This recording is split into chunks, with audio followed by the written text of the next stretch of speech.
This is where the big names go away and the research takes place. Daniel Zellhuber versus Francisco Prado. Welterweight matchup. Minus 265. Big squeeze for Zellhuber. They like him. The odds makers think this dude is going to be a stud. I do too. Plus 215 comeback for Prado. Now, this is a fight here, AJ, where I have to warn you. Off the bat, I wasn't convinced that Zellhuber was going to run away with this one. Not off the bat, right? Off the bat, I said, okay, how's this fight going to play out? Zellhuber, if we take a look at it, let's look at the last 10, right?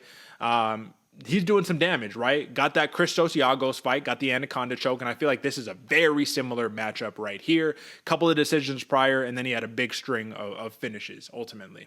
But is this not a battle of Zellhuber must maintain range? He has not a height advantage. Let me see. Actually, he has, a height advantage, and he has a little bit of a reach advantage. No, a lot of a reach advantage. 77 inches to 69 inches. So this is a battle of stay at distance, teep kicks, long shots, straight shots down the pipe, keep on your bike. It's a big ring. It's Mexico. And if you're Prado, you have to get on the inside and you have to knock this dude out, right?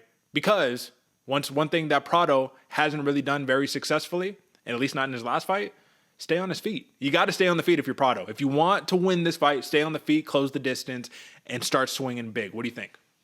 Yeah, no, I agree with you entirely, Derek. I like Zellhuber because he does stay long. He does, able to maintain that range, has nice straight kicks, punches, like you were saying. The only thing that worries me, we mentioned in the Christos Giagos fight, he can get touched. Zellhuber may be technical, but he leaves himself open at some points where he can get touched up. And we saw him have to rely on his durability in that Giagos fight. And that worries me a lot for this Prado fight because Prado has power. And what I like most about him, Derek, he has a real tight defense and nice head movement. And I can see him working that to get on the inside and do some serious damage to the body of Zellhuber.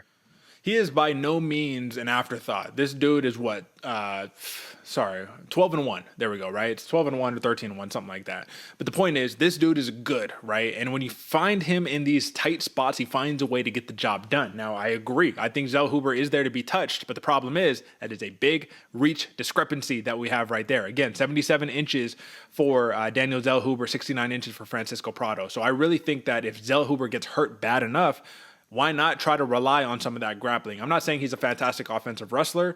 His takedown accuracy is pretty bad, 33%, but he does have some good takedown defense, and that was really going to be the other part of the equation was, worst case scenario, Prado can't get on the inside. Does he shoot? And if he shoots, hasn't had a ton of success trying to shoot in the UFC at least.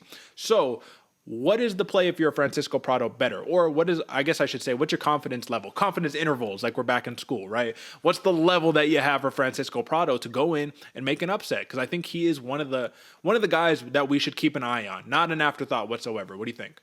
Oh, yeah, not an afterthought whatsoever, Derek. And too bad I was bad at math because I don't really know the whole ratios you're talking about. But confidence level on a scale of 10, man, that Prado can pull this out and actually get this fight going. It's about a 4 or a 5, man. He has a chance. He's not an afterthought at all, but it all relies on can he get inside that danger zone? Can he close the distance enough to actually put himself there? Because then he has a couple options, right? Beat up the bread box, actually take him the fight down to the ground, or just cause some chaos and get in the clinch and then back, find a way in which Prado can get this done. There's many there. My big thing is where can he shine though? That's what I'm looking for. If Prado can find moments to shine in this fight, he's going to be looking good. And if you're taking him at plus 215 on just the money line alone, you're making cash. I really like, man, that plus 450 TKO for the Prado side. Mm-hmm. I can see this fight finishing early. Depends on who's going to get it done. And that's kind of the point that I'm making right here, man. I often talk about price to pay, price of admission. And normally I would say for somebody who is unproven the way that Daniel Zellhuber is, I would say price of admission is a little bit too high, man. Minus 265. Let me look at the live odds right now. Live odds for Zellhuber, minus 275. We've gone up in price, right? Minus 275 plus 225 comeback for Prado. I say price of admission is way too high. I want no parts of this. But when I look at the intangibles, when I look at the stylistic matchup between these two, and when I look at the ability for Zellhuber if he needed to get the fight to the ground, I think that he can do it the way that Jamie Malarkey defeated Prado. I like the price to pay here for Daniel Zellhuber. Not something that I would go crazy. I'm not talking about 2-3 units, but I think you could drop a half a unit on this very confidently for Daniel Zellhuber at minus 275. And then for one of these props, AJ, is this one of them where it's just, hey, just bet on Zellhuber and call it a day? Or are you confident in any of the props that we're seeing here?